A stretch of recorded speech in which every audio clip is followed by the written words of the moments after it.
Malam itu, angin berhembus kencang, membawa bau anyir yang menusuk hidung. Di sudut gang sempit sebuah desa kecil di Jawa Tengah, seorang bapak tua pemulung tengah mengais tumpukan sampah. Lampu jalan mati, hanya ditemani remang bulan purnama. Suasana sunyi, nyaris tanpa suara, hingga "Hi, itu suara apa?" gumam Pak Raji sambil menghentikan langkahnya. Tangisan lirih, seperti suara bayi. Perlahan, ia menoleh ke arah tumpukan kaleng bekas. Suara itu semakin jelas. "Ngu-a. Ngu-a." Jantung Pak Raji berdetak kencang. Dengan tangan gemetar, ia mendekati satu kaleng cat berkarat yang tertutup rapat dengan plastik hitam. Bau busuk menyergap begitu ia membuka pelan-pelan. Dan saat itu, "Astagfirullah," teriaknya. Di dalamnya, sesosok bayi, terbungkus kain putih penuh darah. Tubuhnya sudah membiru, membusuk, namun matanya terbuka. Malam itu jadi awal dari teror panjang. Tidak hanya untuk Pak Raji, tapi untuk seluruh warga desa. Bayi dalam kaleng itu tidak mau diam. Ia menuntut keadilan. Sebelum memulai kisahnya, pasang earphone-mu, biar horornya terasa lebih nyata. Kalau kamu suka cerita kayak gini, jangan lupa like, komen, subscribe, dan share ke teman-temanmu. Lorong Misteri selalu punya kisah yang siap bikin bulu kuduk merinding. Malam itu, langit benar-benar kelam. Awan pekat menggantung berat, seperti menahan sesuatu yang hendak tumpah, namun bukan hujan, tapi rasa takut yang menggulung di udara. Angin dingin menusuk tulang, membuat dedaunan kering berjatuhan di jalanan gang sempit yang sepi. Di sudut desa yang terpencil itu, terdengar suara gemerincing dari gerobak tua milik Pak Raji, seorang pemulung yang setiap malam berkeliling mencari barang bekas. Di antara bayang-bayang gelap, hanya sorot lampu petromak tua yang menari-nari di genggamannya. Suara apa itu?" gumamnya pelan, menghentikan langkah. Ia memicingkan mata. Samar-samar dari balik tumpukan kaleng bekas, terdengar suara lirih, suara tangisan bayi. "Ngu-a-a, ngu-a-a." Jantung Pak Raji seketika berdetak tak karuan. Dengan langkah gemetar, ia mendekat. Tangannya meraba sebuah kaleng cat besar yang tertutup plastik hitam robek-robek, penuh karat, basah, dan berbau busuk. Perlahan ia membuka tutup kaleng itu, dan detik itu juga, "Ya Allah!" teriaknya. Sesosok bayi, terbungkus kain putih, tubuhnya sudah membiru, kulitnya membusuk namun matanya terbuka, menatap kosong. Bau anyir darah bercampur amis menyergap. Pak Raji terpaku, kakinya gemetar, dan tanpa sadar ia mundur tergesa-gesa sambil menjatuhkan lampunya.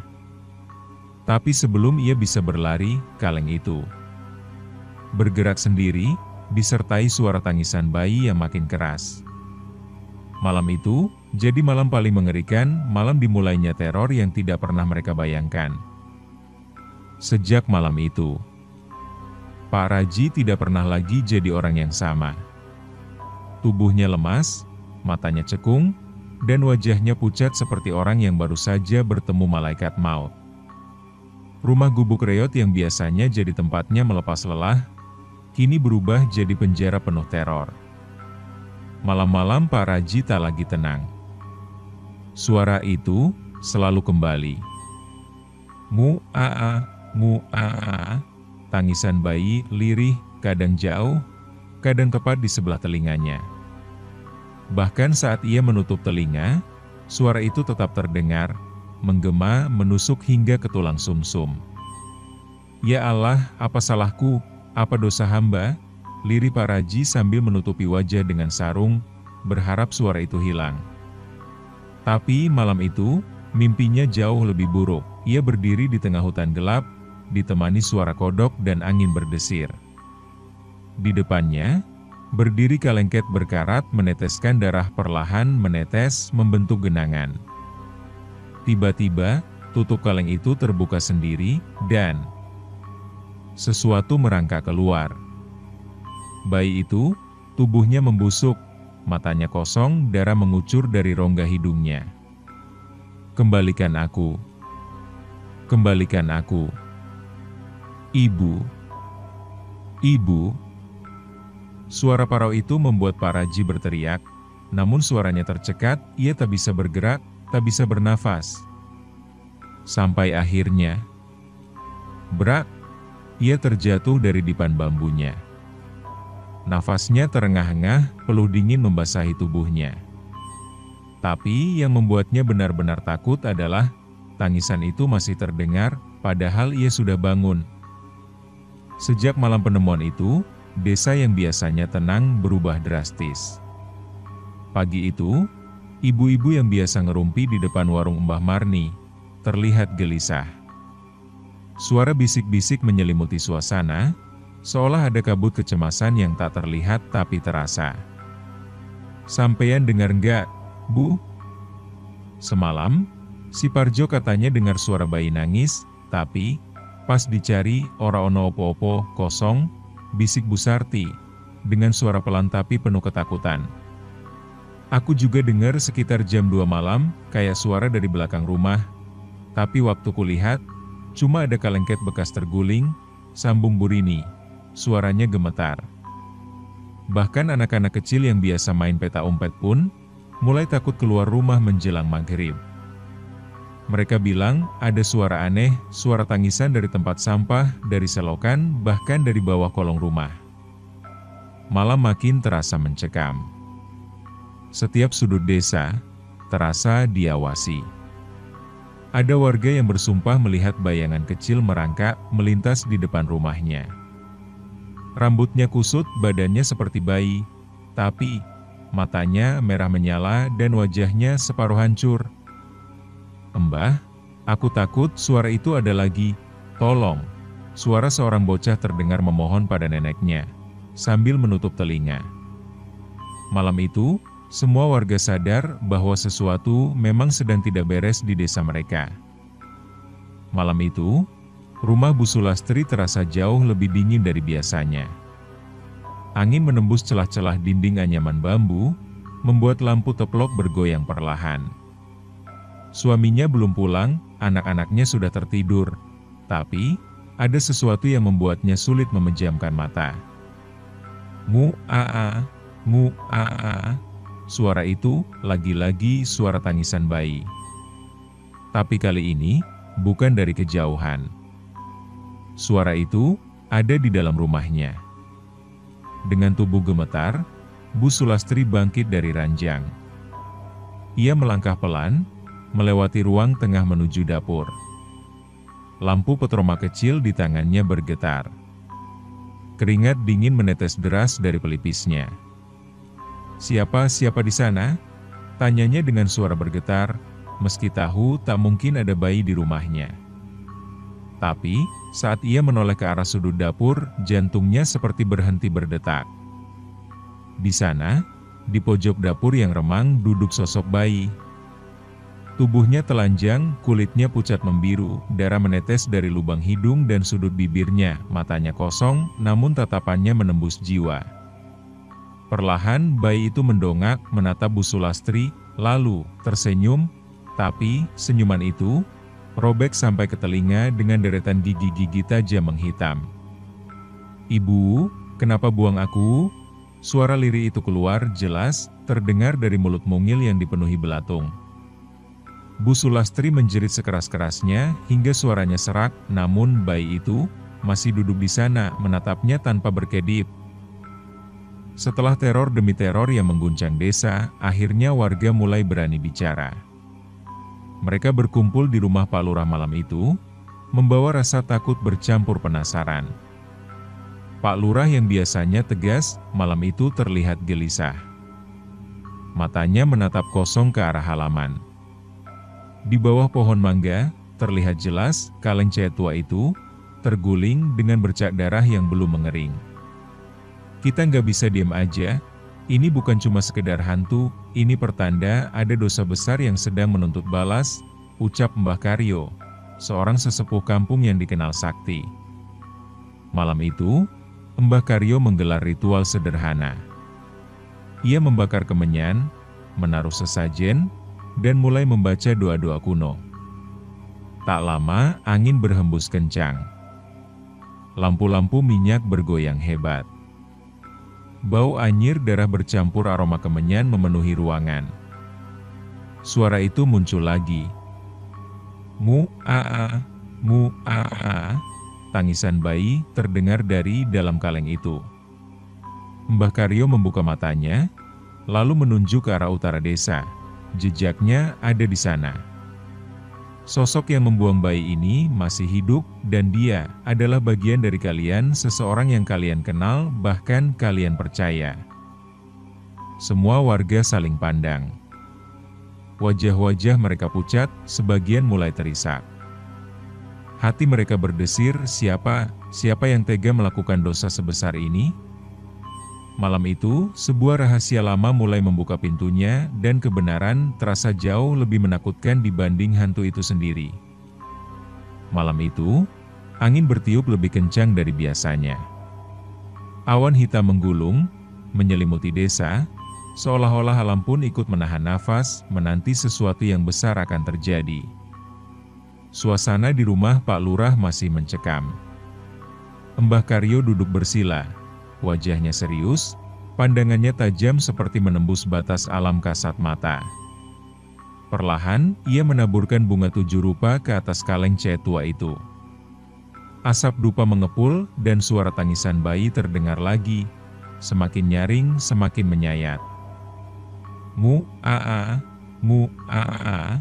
Tiba-tiba kaleng itu bergetar hebat. Tutupnya terbuka sendiri. Bunga-bunga yang ditaburkan beterbangan.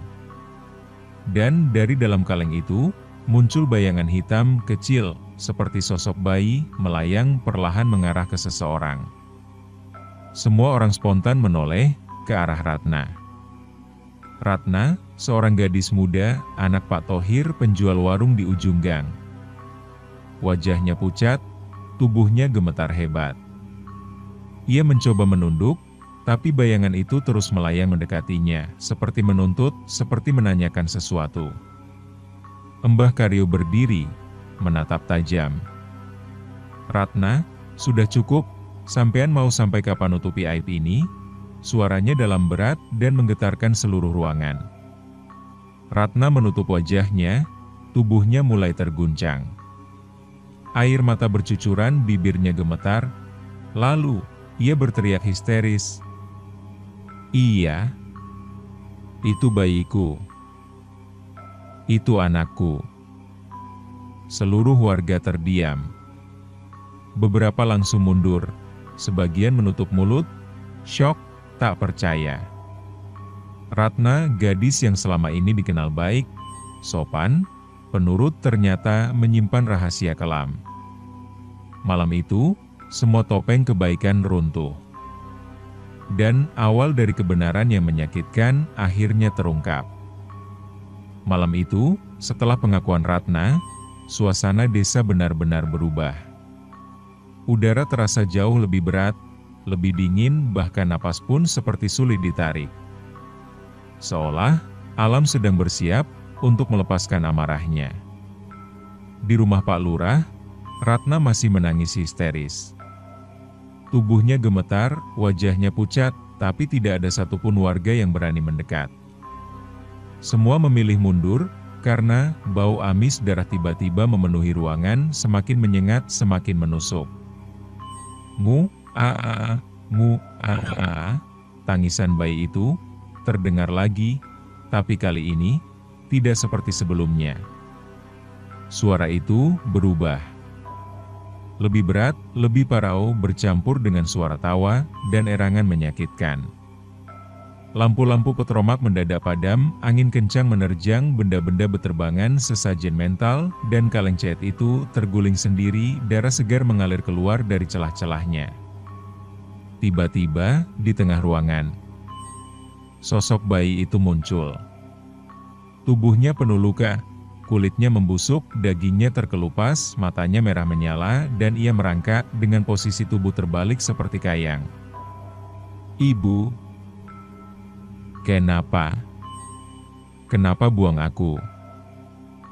Suara itu bergema, membuat semua orang menutup telinga, berteriak histeris. Pintu-pintu rumah warga terbanting sendiri. Genteng beterbangan. Tanah bergetar.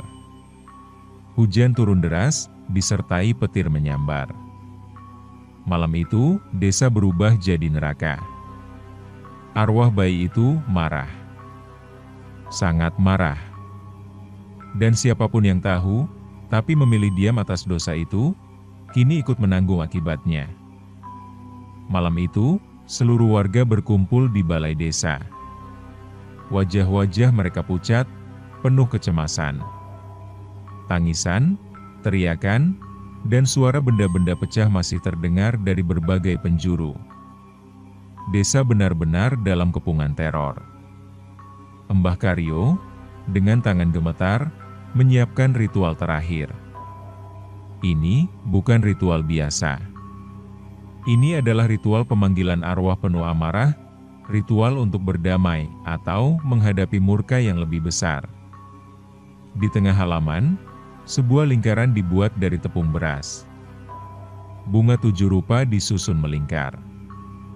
Di tengahnya, kalengket tua itu diletakkan, masih meneteskan darah. Asap dupa mengepul. Bau kemenyan bercampur amis darah memenuhi udara.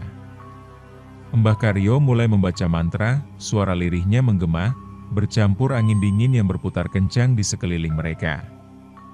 "Heh, roh anak yang tidak tenang, datangkan dirimu, jika benar ada yang kau tuntut tampakkan."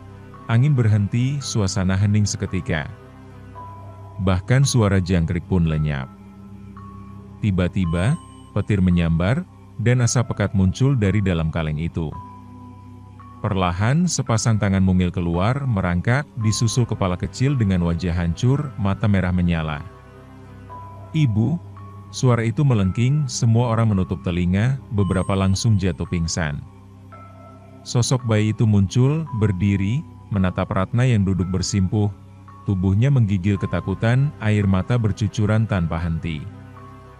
Mbah Karyo menatapnya, lalu berkata dengan suara berat, "Jangan biarkan amarahmu memakan semua orang, apa yang kau mau?" Bayi itu perlahan menoleh dan menjawab dengan suara lirih, namun tajam. "Aku mau." Dia mengaku. Dan aku mau doa. Doa untukku. Malam itu, Ratna bersimpuh, tubuhnya gemetar, wajahnya basah oleh air mata. Namun, arwah bayi itu masih berdiri di depannya. Sosok kecil itu, wajahnya separuh hancur, darah mengalir dari mata, hidung, dan mulutnya, rambutnya kusut menutupi sebagian wajah, namun matanya penuh luka, penuh kecewa. "Ibu, kenapa? Kenapa aku kau buang? Aku tak minta dilahirkan. Aku tak minta dibuang." Suara itu lirih, tapi menusuk jantung semua orang yang mendengarnya. Ratna menangis keras, tubuhnya terguncang hebat. Aku salah, aku takut, aku malu, aku tidak tahu harus bagaimana." Suaranya terputus-putus. Semua warga menunduk. Tak ada yang berani melihat, sebagian mulai menangis, sebagian lagi hanya bisa terpaku.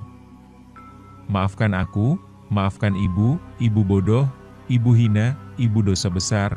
Ratna menjerit, lalu tubuhnya mendadak kejang, matanya melotot, dan seketika ia kerasukan. Dari mulut Ratna keluar suara lain, suara bayi, bercampur suara wanita dewasa.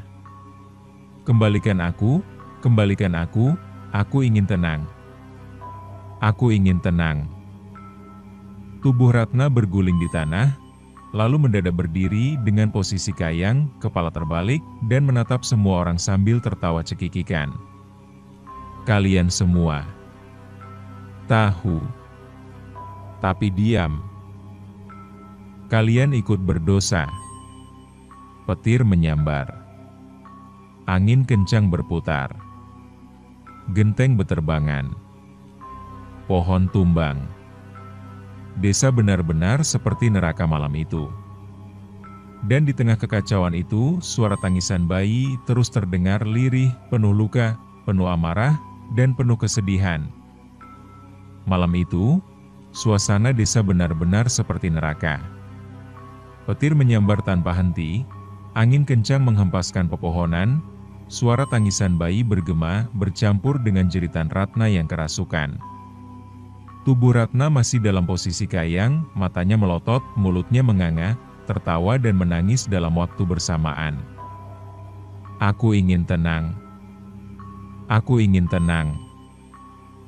Teriaknya dengan suara dua lapis, suara wanita dan suara bayi yang bercampur jadi satu. Mbah Karyo dengan susah payah merapal doa, menaburkan garam dan bunga ke sekeliling lingkaran sesaji. Suaranya parau, nyaris tak terdengar, namun penuh keyakinan. Kembalikan ruh yang tersesat, berikan jalan terang, lepaskan dendam dari dunia ini. Ratna menangis, suaranya pecah, tubuhnya mulai melemas, dari matanya mengalir darah. Maafkan aku ibu yang berdosa, katanya, terseduh-seduh. Warga desa pun bersimpuh, ikut menangis, sebagian membaca doa, sebagian hanya bisa menunduk dalam-dalam, menahan rasa bersalah, karena mereka tahu mereka pun ikut berdosa membiarkan berpura-pura tidak tahu ketika Ratna hamil tanpa suami. Suara tangisan bayi itu perlahan mulai melemah, tubuh sosok bayi yang berdiri di tengah lingkaran asap itu perlahan memudar, wajahnya yang semula hancur, perlahan menjadi lebih tenang, walau masih penuh luka, namun kini ada setitik cahaya di matanya. Terima kasih, doakan aku, jangan lupakan aku. Suara itu lirih, lalu hilang bersamaan dengan asap yang berputar, lalu lenyap ke udara. Ratna roboh. Tubuhnya tak bergerak, wajahnya basah oleh darah dan air mata. Dan malam itu, desa kembali sunyi. Tapi sejak saat itu, warga sadar. Mereka mulai berubah. Tidak lagi mudah menghakimi. Tidak lagi berpura-pura tidak tahu. Tidak lagi tutup mata pada dosa sosial yang selama ini mereka biarkan. Karena mereka tahu dosa itu bukan hanya milik pelaku, tapi juga mereka yang memilih diam. Pesan moral cerita ini adalah, jangan pernah menutup mata pada dosa yang terjadi di sekitar kita. Diam atas kejahatan, sama dengan menjadi bagian dari dosa itu. Jangan pernah menelantarkan darah daging sendiri. Anak adalah amanah, bukan aib. Dosa membunuh atau membuang anak, tidak hanya berdampak di dunia, tapi juga membawa murka yang bisa mengutuk seumur hidup. Setiap kesalahan bisa dimaafkan jika berani mengakui, bertobat, dan meminta maaf, baik kepada manusia maupun kepada Tuhan. Prime, terima kasih sudah mendengarkan kisah ini sampai habis. Jangan lupa like, komen, subscribe, dan share ke teman-temanmu. Lorong Misteri akan selalu punya kisah yang siap bikin bulu kuduk merinding, dan jika mau request judul cerita, silahkan komen di kolom komentar di bawah. Kami akan buatkan untuk kalian.